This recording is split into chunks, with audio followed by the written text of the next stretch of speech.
Hello दोस्तों, the reason podcast में आपका स्वागत है। तो आइए शुरू करते हैं फिर से कुछ सच्ची और डरावनी घटनाएं। पहली घटना। मेरा नाम राहुल है। मेरी उम्र 34 साल है और मैं उत्तराखंड के रुद्रप्रयाग जिले के एक छोटे से गांव का रहने वाला हूं। यह वाकया 2022 की सर्दियों की है, जब मेरी जुड़वा बेटा वीर और वेद की उम्र 2.5 साल थी। वेद का नाम मेरे दादाजी के भाई के नाम पर रखा गया था, जो इन्हें कभी देख नहीं पाए थे। मतलब उनके मृत्यु के बाद इनका जन्म हुआ था और मैंने वेद का नाम उनके नाम पर रखा था। उस दिन भी सब कुछ नॉर्मल था। रात को नहलाने के बाद मैं दोनों को कमरे में लिटा रहा था। तभी वेद ने अचानक छत के कोने की तरफ इशारा करके कहा, अरे बेबी, हाय बेबी। वह वहां किसी के साथ लुका छिपी खेल रहा था, पर वहां कोई नहीं था। मेरी बीवी मृणालिनी ने हंसकर बोली, ये बच्चे कितने नटखट होते हैं। लेकिन मेरे पसीने छूट गए। कुछ दिन बाद मैंने वेद से पूछा, बेटा वहाँ कौन है? उसने बड़ी मासूमियत से जवाब दिया, छोटा बच्चा, उसकी आंखें काली हैं, कभी हंसता है कभी रोता है। मेरा दिल धक से रह गया। दरअसल 6 महीने पहले हमारा आखिरी IVF बच्चा गिर गया था। हमने उसका नाम रोहित रखा था। यह नाम किसी को पता नहीं था, ना ही घर में कभी बोला गया था। डॉक्टर ने कह दिया था प्राकृतिक गर्भ ठहरने की उम्मीद 1% से भी कम है।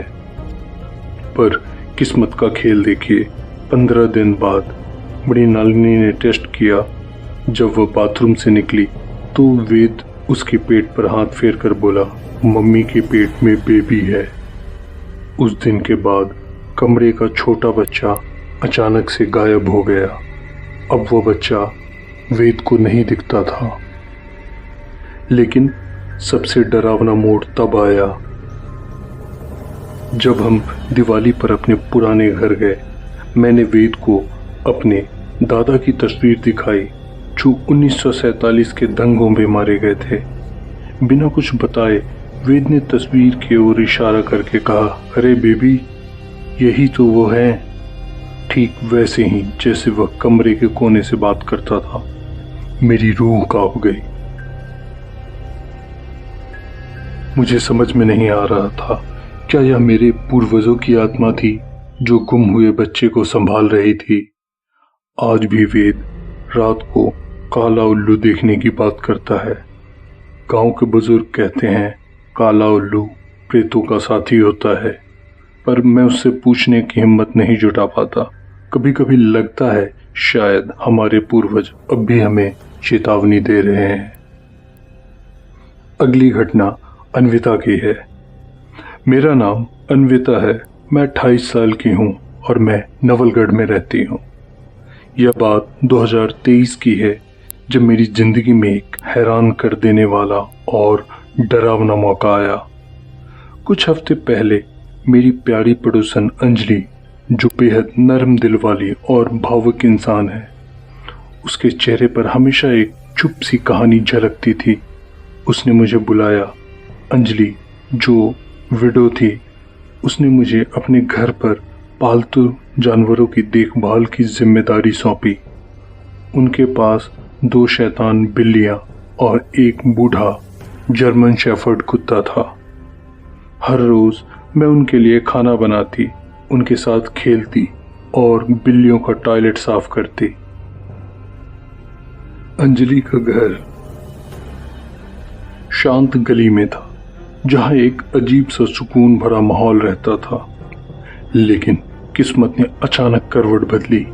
अंजलि के गोवा जाने के दौरान उनका प्यारा जर्मन शेफर्ड कुत्ता, जो सालों से उनका साथी था, अचानक उसकी डेथ हो गई।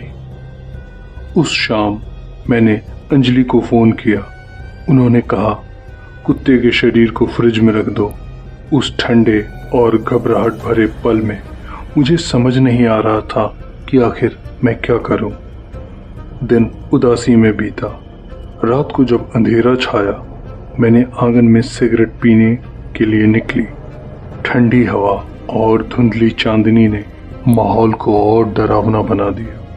तभी मेरे कानों में एक अजीब आवाज आई, जैसे कोई कुत्ता भौंक रहा हो, लेकिन उसमें एक आदमी की गुर्राहट भी थी। आवाज धीरे धीरे बढ़ती गई, मानो कोई शैतान पीछे छिपा हो। मैंने पलट कर देखा, लेकिन आसपास सब सामान्य था।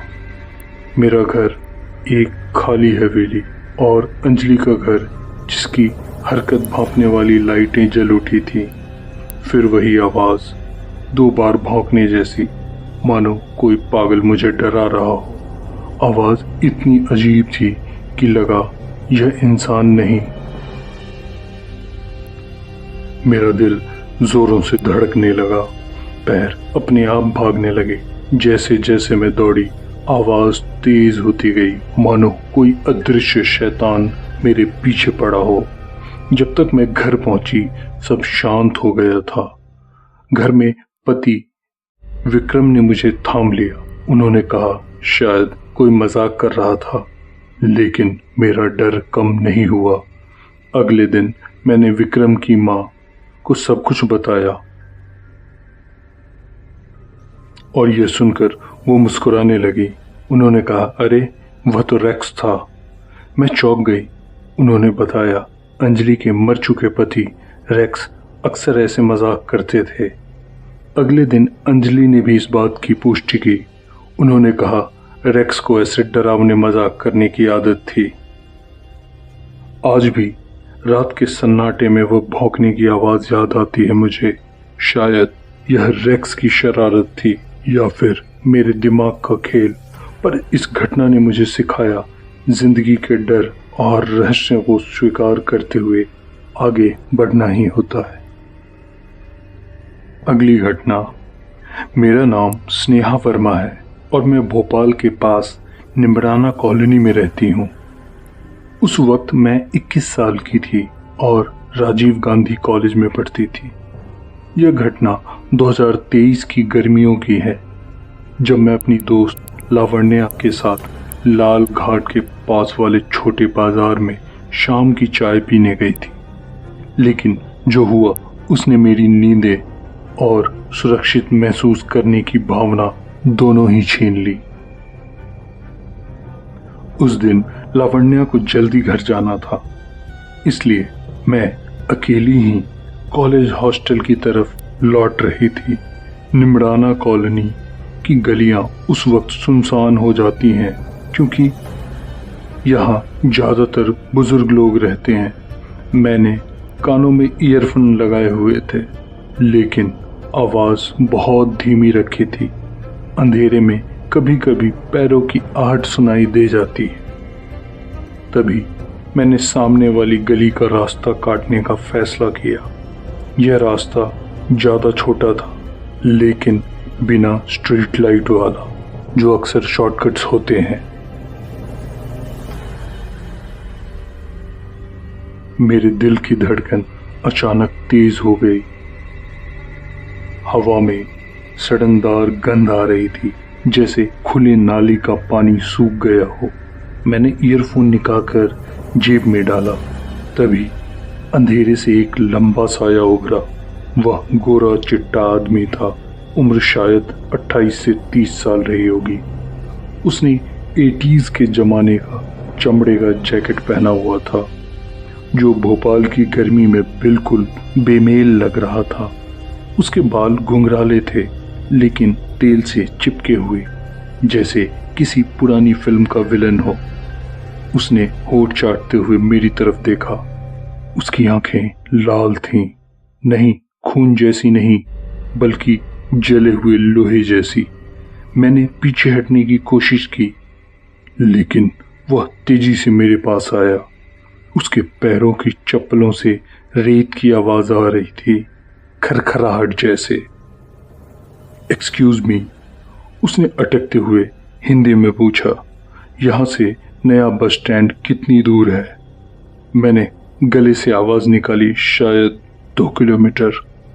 तभी हवा का एक झोंका आया और मुझे उसके शरीर से लौह जैसी गंध आई, जैसे पुरानी खून में लथपथ कपड़े। मेरी नज़र उसके हाथ में पकड़े प्लास्टिक के कप पर गई। उसमें गाढ़ा लाल तरल था, कुछ अनार का जूस जैसा कुछ नहीं, वो बहुत गाढ़ा था। धन्यवाद, उसने कर्कश आवाज में कहा और फिर अचानक मुझसे तमिल में बोल पड़ा, नान उग्न ना पेशा वेणु। मैं चौंक गई। मेरी माँ तमिल है, लेकिन मैंने कभी सीखी नहीं। आपको तमिल आती है? मैंने डरते हुए पूछा। उसने दांत निपोरते हुए मुस्कुराया।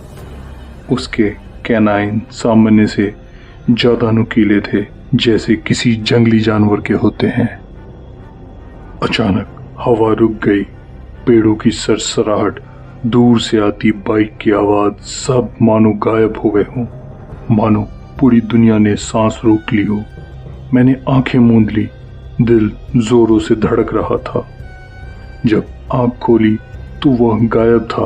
गली बिल्कुल खाली, दूर दूर तक कोई नहीं था।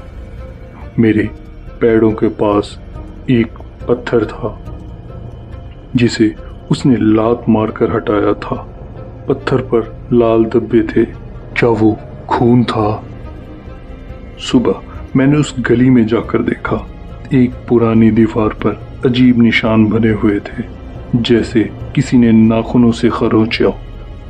वहां कौवों का झुंड जोर जोर से कांव कांव कर रहा था। पास की दुकान वाले रमेश काका ने बताया, यहाँ 1985 में एक नर्स का खून हुआ था। उसका कातिल कभी पकड़ा नहीं गया। तभी मुझे याद आया, उस आदमी के जैकेट पर लाल रंग का धब्बा था। क्या वो 40 साल पुराना वही खूनी था? अगली घटना। मैं आपको अपना नाम तो नहीं बता सकता, लेकिन हाँ, मैं 26 साल का हूँ और मैं लखनऊ के गोमती नगर इलाके में रहता हूँ। यह घटना 2021 की सर्दियों की है। मैं रात के करीब 2 बजे अपने दोस्त कबीर के घर से लौट रहा था, क्योंकि उसकी बेटी बीमार थी और मैं उन्हें दवाई देकर लौट रहा था। लेकिन जो हुआ, उसने मेरी रातों की नींद और अकेले ड्राइव करने का साहस दोनों ही छीन लिया। उस रात हवा में ठंडक थी और कोहरे ने सड़कों को ढक लिया था। मैं अपनी सफ़ेद स्विफ्ट कार में गोमती नगर से हजरतगंज की तरफ जा रहा था। रास्ते में एक चौराहा आता है, जहां दाएं तरफ एक पुराना कब्रिस्तान है। यह कब्रिस्तान अंग्रेजों के ज़माने का है और कहा जाता है कि यहाँ कई भूत प्रेत रहते हैं। मैंने इसे हमेशा से एक किस्सा समझा था, लेकिन उस रात सच्चाई मेरे सामने थी। मैं चौराहे पर रुका, ट्रैफिक लाइट का लाल बत्ती का इंतज़ार कर रहा था। मेरी कार क्रॉसवॉक के बीच में थी और दाएं तरफ कब्रिस्तान का बड़ा गेट दिख रहा था। हवा में सन्नाटा था, सिर्फ मेरे कार के इंजन की आवाज़। तभी मैंने दाएं तरफ हल्की सी हरकत देखी। कब्रिस्तान के गेट से एक लंबा आदमी बाहर निकला। उसने सफ़ेद कुर्ता पायजामा पहना था और चेहरा पीला था, जैसे वह बीमार हो। उसकी चाल धीमी थी, लेकिन लगातार। वह सीधे क्रॉसवॉक की तरफ बढ़ रहा था। मैंने गाड़ी का हॉर्न बजाया, लेकिन उसने कोई प्रतिक्रिया नहीं दी। वह मेरी कार के बिल्कुल सामने आ गया और फिर अचानक वह मेरी कार से गुजर गया। जी हाँ, गुजर गया जैसे कार हवा की बनी हो। मेरे शीश शरीर में सिरन दौड़ गई। पसीने से मेरी हथेलियां भीग गईं। वह आदमी क्रॉसवॉक के बीच में पहुंचा और फिर गायब, हवा में विलीन हो गया। मैंने आंखें मली, सोचा शायद थकान के कारण ऐसा लगा हो, लेकिन तभी वह फिर से दिखाई दिया। पुल के नीचे वहाँ वह कुछ सेकंड के लिए खड़ा रहा और फिर से गायब। मेरे दिल की धड़कन इतनी तेज हो गई कि मुझे लगा सीने में दर्द होगा। मैंने गाड़ी स्टार्ट की और जितनी तेजी से हो सका उस चौराहे से दूर भागा। रास्ते में मैंने रुककर अपने चेहरे पर पानी डाला। शीशे में देखा तो मेरा चेहरा सफेद पड़ गया था। उस रात मैं सो नहीं पाया। हर आवाज पर मैं चौंक जाता था। हर छाया मुझे उस आदमी की याद दिलाती थी। सुबह मैंने उस चौराहे पर जाकर देखा। कब्रिस्तान के बाहर एक पुरानी तस्वीर लगी थी जिसमें उसी आदमी जैसा व्यक्ति दिख रहा था। पास की चाय की दुकान वाले भैया ने बताया यह 1947 में एक साधु की मौत हुई थी। वह रोज रात इसी चौराहे पर घूमता है। तभी मुझे याद आया उस आदमी के कुर्ते पर लाल रंग का धब्बा था। शायद वह खून था। ओके दोस्तों, आज के लिए बस इतनी ही कहानियाँ, और आप अपनी कहानी मुझे इंस्टाग्राम पे भेज सकते हैं। फिर मिलते हैं अगली वीडियो में। सुनने के लिए थैंक यू।